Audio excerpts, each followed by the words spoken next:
Welcome back to the next 55 Chevy video here on ShopDog-Garage. ShopDog's getting a little anxious. We've actually been working for a little while. I've fitted the harness a couple times. One of the things I needed to know was how much room I get behind the dash. You gotta drop the column a little to do that. There's plenty of room. We just have to be smart about how we use it. And I've got this octopus all set up, but unfortunately I'm going to be changing the routing of a couple harnesses, and we now have an answer to how we're going to handle the cable entry for most of this. This is going to still go back where it was. This is going to be the speedo water oil pressure, for the Dakota. Somewhere in all this mess is that wire harness. And we ordered some funky boots. And let's drop Junkyard Digs here. Universal Firewall boots. We ordered some of these to be here tomorrow. They pop into a 1 1/4 inch hole. You cut them to size, run all your wires through them, zip tie it closed. That's how that's going to happen. And I'm no longer worried about where this connector exactly lines up, because this will be under the dash. This will not be on the firewall. It'll just be cabling going through, because everywhere from where this is that can reach is behind the supercharger, and we're just not doing that. So we'll be changing that. All the connections will happen under the dash, but because of the way that works, we'll set everybody up on connectors that could be slid through the boot if they had to. One thing that's nice, not that hard to unpin this. We'll just make this into 2 3s. No big deal. That'll work out pretty slick. So that's how we're handling that. That'll take a few days. I gotta wait for some parts, but there's no reason I can't final tame that, get things where they need to go, get that installed, and start building harnesses for wire retention and figuring out how to plug a couple things in. Because here, okay, hopefully, there you can see how much room we actually get, hopefully. So it's not terrible.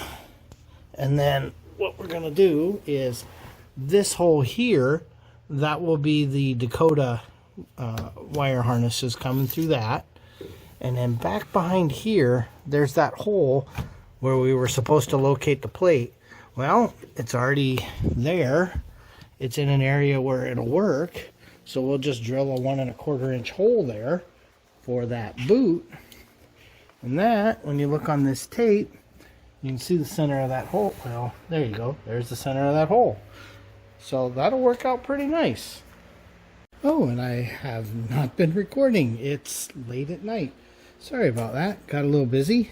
And actually wound up pulling a few things apart in the harness and redoing a few things. Starting with, I decided I didn't want to deal with a connector under the dash. So we extended. Now that should be more than plenty for the dimmer switch. So that's been extended. This will actually be in the console. Don't worry about that. Pretend you didn't see that. Okay, speaking of the console, we now have a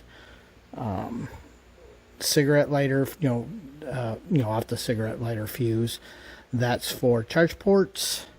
We have that switched ignition. But also coming down here, we have dimmer and a ground, courtesy, and a courtesy trigger, what you need to make all that work. So these connectors here will run down towards the console area to be used if needed. I definitely want some footwell lights. I don't know if I need any of the rest of that, but it's a lot easier to add it now than it is to add it later. And when I did that, then I went ahead and did the passenger footwell courtesy light. So that's on there now. We still had the cigarette lighter. This is still the same. Couple minor things. We moved the way that harness routed a little bit. We've added a couple more ground locations. But yeah, this is getting there. The only things that are unknowns now are what connectors I'm actually using for the wire bundle that's going to go through the firewall. I'm hoping those boots show up tomorrow. If they do, we'll continue with that. Another thing to note, if you recall the other day I said, hey, we got this weird brake switch connectors. So, you know, see how they're extra deep? If we need them, I do have the more modern version, and that just literally just depin repin kind of thing. So I have one of those. Now, do I have a brake switch? Somewhere. You know, they're like $10. I think we'll just go get a new one. Actually, we probably should get a new one anyway. So this is going to be a long video over the course of the weekend, so don't expect quite as frequent updates. I've been in and out of this car a million times today. Lay this in there. Where should that route actually? Oh, okay, now it should go over there. I do have the dash in, which I think I showed you a few hours ago. I may have to make a gutter behind it. I haven't decided on that yet. The other thing is, as I do the rear body harness, remember I got to take the washer pump line down. You know, obviously the rear body harness itself and the fuel pump line. The other thing that has to come forward, of course, is the output of this pump. Is that under the car, over the car? Where does that go? Don't know yet. Gonna have to think on that. Welcome back to Saturday. It's test fit number 397. Getting ready to slide that in there.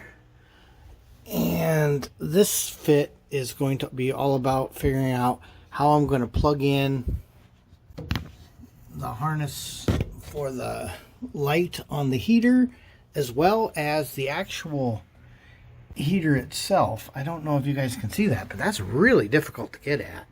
Even with a factory harness, it would be difficult to get at. It's right literally on the back of this, under the resistor. So, we'll see. Been fighting that silly heater. It's hard to put those on, but look what showed up. These are those boots that we were talking about.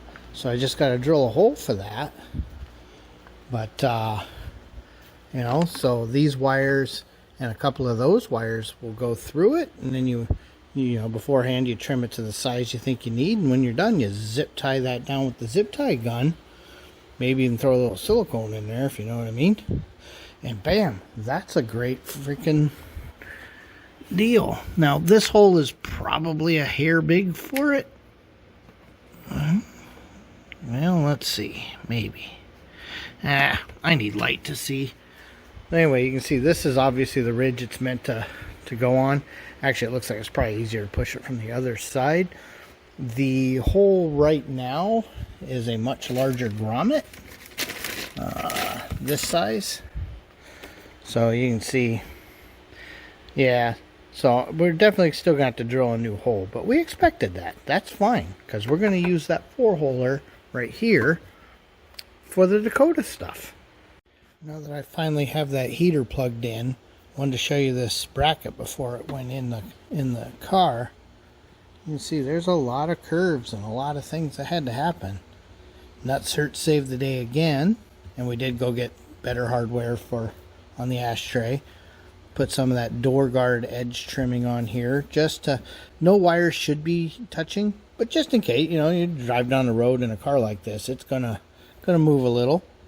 It's painted and protected, you know, shouldn't be a big deal. Looks really, really cool. The bracket is now installed. I'm getting ready to bolt the fuse block up, but I want to route some wires around first. But you can see I found some nice little button head 1024s there.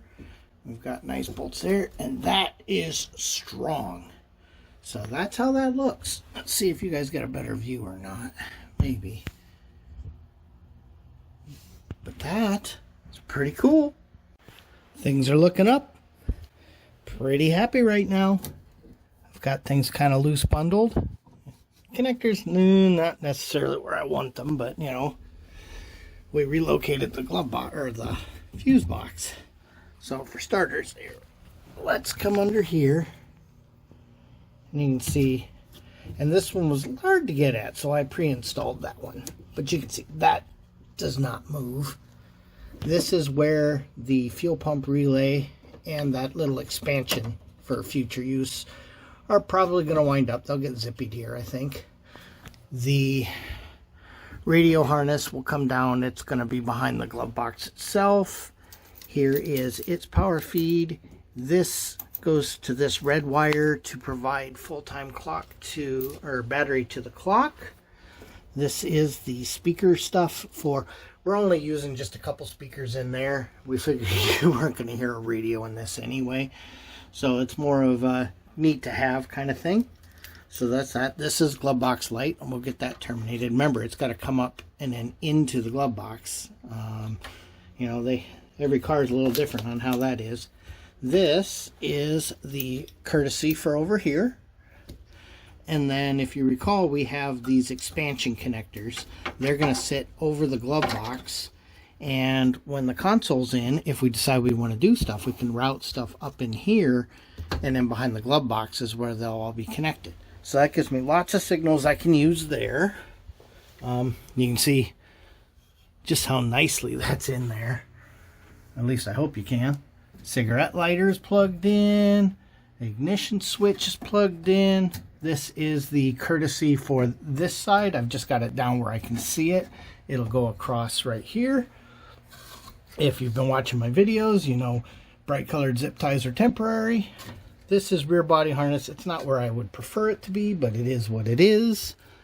You know, that's going to be here, but we'll do it nicer.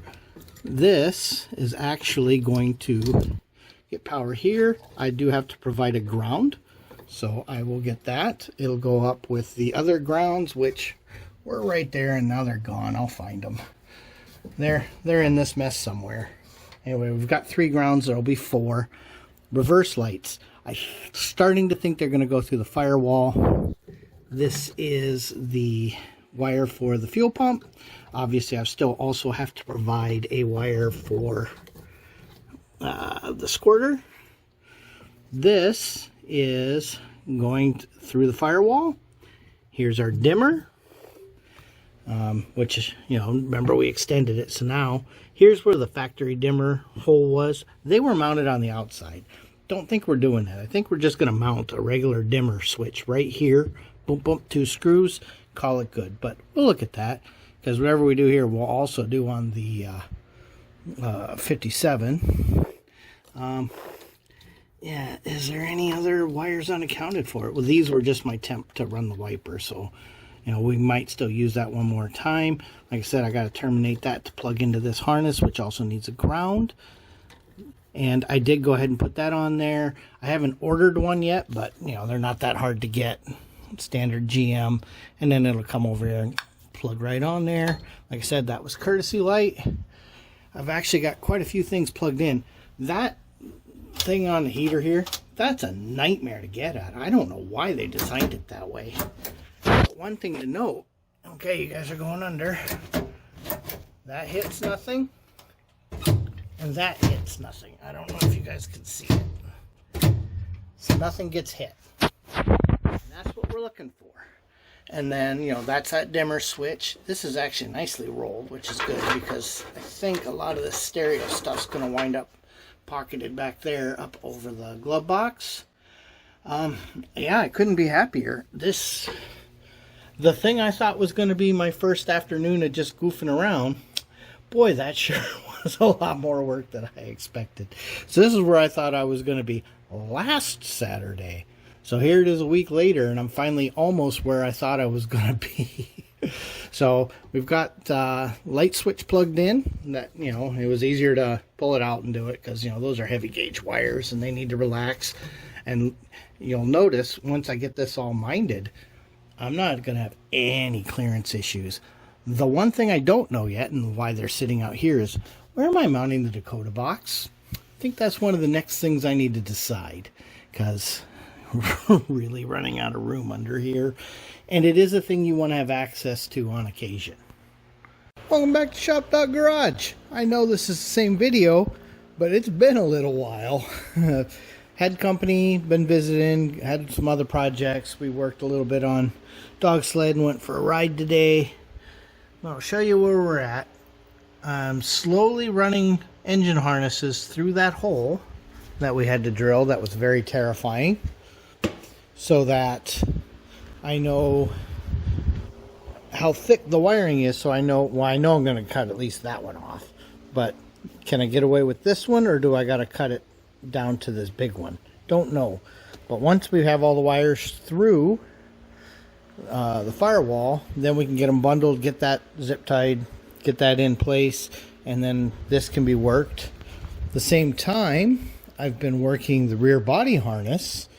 In fact, getting ready to pop the sill plate up so that we can run that. But in it, because there's extra cavities, we ran a wire, and it happens to be purple, for the washer pump.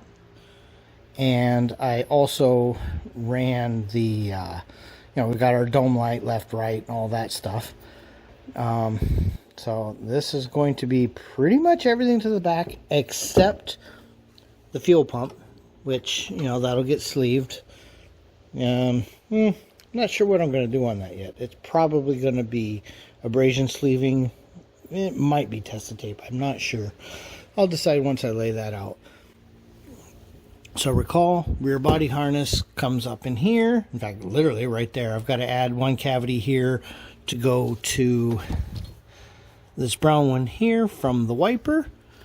And then I have it's in here somewhere. I have another ground wire. This will be the ground wire that comes off of the other side for the wiper. So this white one will also have a black one in its connector, and then that will be for the wiper. So that purple wire that we were talking about, that goes here. And then you saw the courtesy light. That's for the dome light there. There is no trunk light in this car, so don't got to worry about that. Yeah, so this got a little more full. There's one cavity left in that, but I don't need it. And we have that run. Not plugged in yet, but obviously it's all run out here. And then here are the cables for the Dakota. Those are going to go through those holes in that grommet with the 4 holes in it. The factory style grommet that was for vacuum lines and stuff. So these cables are perfect for that. I think we'll wind up using 2 cavities out of that. And then it gives us future expansion if we ever need to run anything in the future. These 2 wires are obviously the main power into the cab. And for the starter, the kit, of course, terminated this end. The simple end to terminate, they pre-terminated. So obviously we're not going to be using that, because we're going to be terminating this end inside the cab, kind of getting it out into the engine bay. And then it'll get routed to the starter later when the car's on the lift. But yeah, there's no way I'm crawling under there to do that, to come back up to figure out how long that has to be. It's not that hard to put a ring terminal. Also, I'm not even sure if this starter is a ring terminal or a spade anyway. So we'll deal with that when we get down there. Have not decided if the main cab is coming from the post on the starter, or if it's coming from maybe one of my little distributions.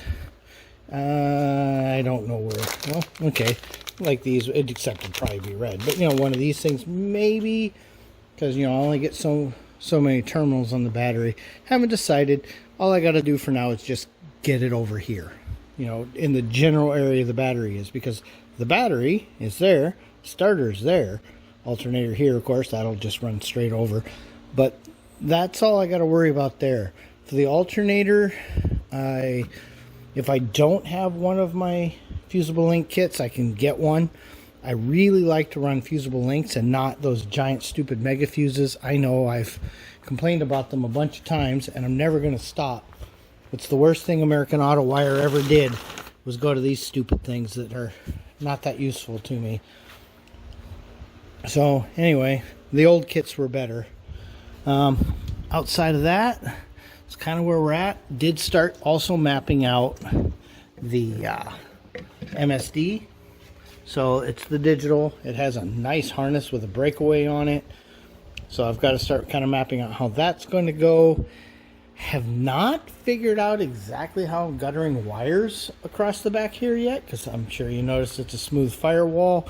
It's not exactly like anything for me to use. Got to think on that for a while. I really hate drilling holes and stuff.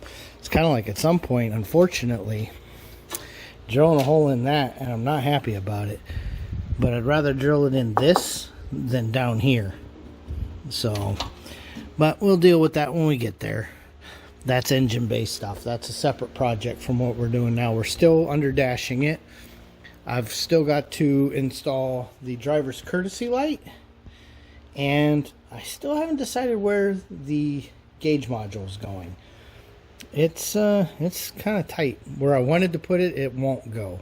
But I don't necessarily want to put it under the radio and over the glove box, but it may wind up there. So, still working on that idea. I got time. Overall, it's been a very productive weekend. I think I'll get a little bit more done before we close this out. And I know it doesn't seem like this was an entire weekend of working, but it was. There's a lot has happened. I'm just so tickled with how this bracket came out. I mean, if you didn't know any better, you'd never know that didn't go there. And I guess that's the whole point. And with that, ShopDog and I are wrapping up. We now have quite a bit of this done. So the wiring to the rear is here. You know, it's right there. Still got some lumen to do. You know, all of that'll reach. Got it through the channel. So that all routed all the way up in here. And you can see I've got it all kind of to this point. So I can go from there. That connector for the dome light will be right behind here. We'll put a little pinch pin in there. So that's going to work out pretty nice. Still got to decide how I want to do the fuel stuff yet. I think it's just going to go across the back of the trunk. Up here we've got our headlight harness in. We've also, I don't think I can show it to you. Yeah, you can kind of see it back there. The main harness is in. The only harness that isn't through the firewall yet is still just that main power and the starter. This is for the reverse lights. I don't know if that's coming up through here or if it's coming through the firewall. If it goes through the firewall, it can go through that grommet, so I don't care. But I need to have it, you know, where I can get at it. Oh, that little thing fell off again. Okay, we've got all our grounds here. This is the light for the combi switch on the brakes. Not a thing these cars had, so had to add that as well because the Dakota does have a light. Now, the parking brake doesn't have a light, but at least, you know, if the brakes are about to fail, you'll know. So that's something. Still got to do the glove box light, but until I have the hole in the glove box cut, I don't want to make it too short. God, I got to figure out where this is going to go. It's getting kind of tight under there. But there's always somewhere. Yeah, this bundle of snakes is getting pretty small. This is everything for the, well, that's the grounds. That's everything for the Dakota. So once I know where that mounts, I can make that harness. And then once that harness is in, the only other thing the Dakota needs is those 3 cables hanging on the wall over there. You know, for the oil pressure, the temp sensor, and the speedo. But I'm not too worried about those right now. Those are not complicated on these things. Yeah, everything's gone pretty well. Can't complain. That was not as spacious as I had hoped under here. So, but all my wiring fits in there. I feel safe. It'll work just fine. Found an awful lot of construction debris in there. I'm sure when you're doing stuff, it winds up under those channels. It's the lowest point. So, yeah, it's kind of where we're at. I think we're going to wrap this up. This is our weekend video for the 55. You can see the spaghetti is a-flowing. So anyway, thanks for watching.